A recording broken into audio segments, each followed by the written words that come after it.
Hey loves, are you ready for our daily coaching session today on manifesting a specific person?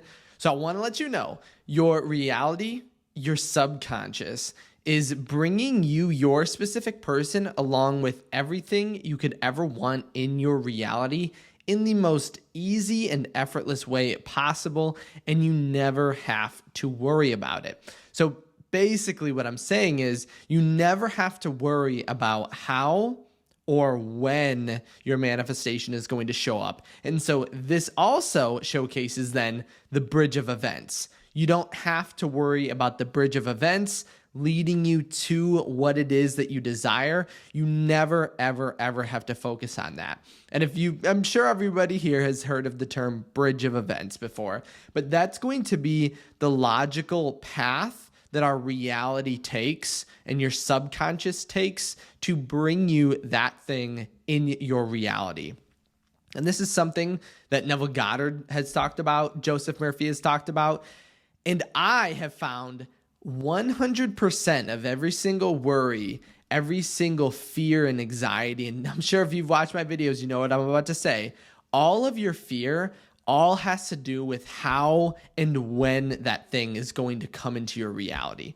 And in a moment, I want to quote a book called A Course in Miracles, which you may have heard before. It's something I was recently including in my videos because I was recently reading it. And literally on the first page is already a bunch of amazing ideas when it comes to manifestation. But the act of worrying about how or when does not help us. Like, think about you bringing your specific person to you in your reality.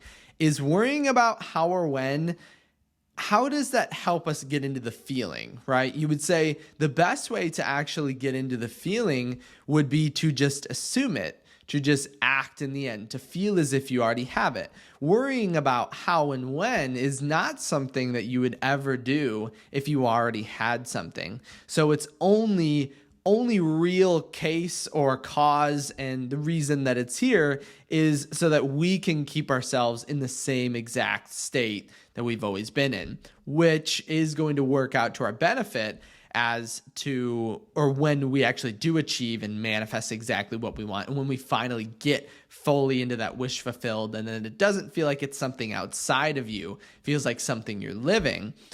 But you never have to worry about how or when. So it can, though, here's where it kind of gets into a gray area. Think about if you want to manifest your specific person. So you would think, what is it that you want? Right? Go to the absolute end. So if it's marriage, if it's a relationship, whatever it is that you want, go to that. And then the way at which it's going to come into your reality, that is then the bridge of events. And that's what we don't have to worry about at all.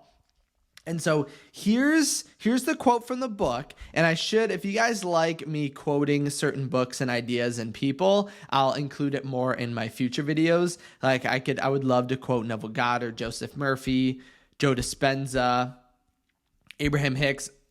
If you guys like this, I'll continue to do it. So it's on the first page again, called A Course in Miracles, Chapter 1, A Meaning of Miracles. Miracles are habits and should be involuntary. They should not be under conscious control. Consciously selected miracles can be misguided. So change the word, because this is a course in miracles. Think of it as a course in manifestation. So manifestations are habits and should be involuntary. They should not be under conscious control. Consciously selected miracles can be misguided. So what that means is that then when you're thinking of the end, that is, you assume it, you feel it. And then our conscious mind comes in and thinks, well, how is that going to happen? When is that going to happen? What do I have to do to make that happen? That's our conscious mind. But as we just read, we don't need our conscious mind in that at all. All you have to do is assume and feel as if you already have it. And then it says consciously selected manifestations can be misguided. So the bridge of events, I can give you guys a million examples of this when manifesting. How often has something in our reality, and think back to maybe manifesting your specific person or manifesting anything or any goal, Has there been things that occurred and come into your reality that seemingly at the start did not seem good? You're like, this is not helping me out at all. But then turned out to be the very reason that you actually made it to whatever you were manifesting or whatever goal it was. Like, let's say you were manifesting your specific person and a third party comes into play. Sounds bad, right? But what if it's because of that third party, your specific person realizes how much they care for you and love you? And this is something I always tell everyone who's dealing with a third party. How come you don't know or we don't know that's happening? And you'd have to say, well, I don't know, right? And so that's where the conscious misguided principles begin to happen when you're manifesting, because it is the perfect bridge of events. Even though you can't see it, your conscious mind is not meant to see that and not meant to be shown it. Now, this doesn't mean to totally let go of any sort of guidance happening in your reality, because you will be divinely guided. But when we are strategically trying to control every single how and when, that only leads to anxiety, and then our conscious mind has then taken control, and our subconscious has a much harder time bringing that thing to us in our reality. So always remember that. Never ever worry about how or when. And even the next sentence, I can make a whole video on this in the book. Miracles are natural. When they do not occur, something has gone wrong. So think about that. Manifestations are natural. And you've heard Neville Goddard or read Neville Goddard to say, or that he wrote this. If you can't feel in a natural state of your manifestation, you can't manifest it. Now, I think that's a little harsh. I do believe it, that we do want to feel into a natural state. But when you say you can't do it, there's nothing you can't do. So always remember that during the process, as you get further into the state, keep in mind your reality. Everyone, me, everyone around you, everything around you, this lamp, this microphone, this necklace is working for you. So it works to make you achieve exactly what it is you want. So always remember that. Everything can be an ally if we just allow it to be. And that's the thing and the reason. It's only when we are perceiving things to not be an ally and to be against us that we then begin to consciously try to select the in-between, and then we consciously start pushing and changing this perfect path that your subconscious has laid out for you. And there's 100 different techniques and ways in which you can actually begin like my favorite is reframing, and that's something I actually wanted to do in like a seminar or something, give examples of reframing, because that's what we did was, or what you did was reframing with the third party. When you initially thought this third party's against me, and then you thought, actually, this third party makes me look even better. Because look at, in comparison, I am so fantastic. I'm so beautiful, handsome, loving, kind. That's reframing. And that's what your subconscious is trying to do for you.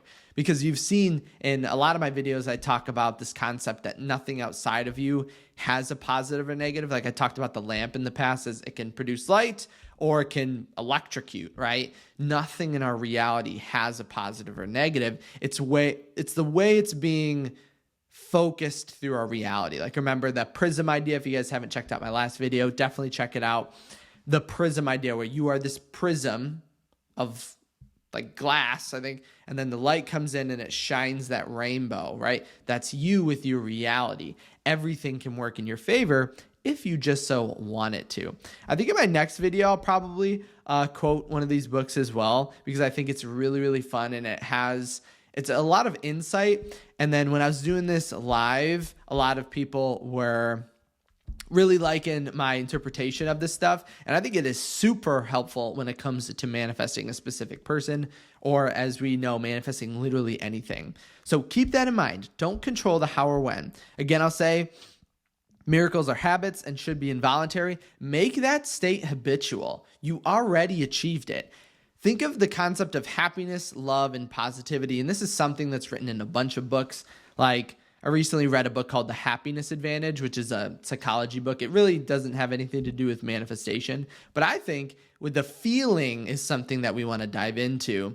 And it discusses this weird aspect of our mind where we feel as if we must do something to then feel great, but it's the exact opposite. So you don't make $1 million and then feel successful and then feel happy. The successful people that got that were happy and felt successful first. In the same way we're not going to get our specific person and then feel love. It's the loving and kind people that manifest their specific person in the quickest way possible. So always keep that in mind and know that you're the creator of your reality and you can do anything. Thank you guys so much for stopping by today. If you did have any questions, comments, ideas, I was absolutely loving your comments and ideas recently that you guys have been commenting. So keep it up. I love it. Any questions? If you do want to send me a question, head over to kyleaugustcoaching.com. If it was like a personal one that you didn't want to post down there, or if you wanted one-on-one coaching, I would absolutely love to guide you along to your perfect manifestation of your love.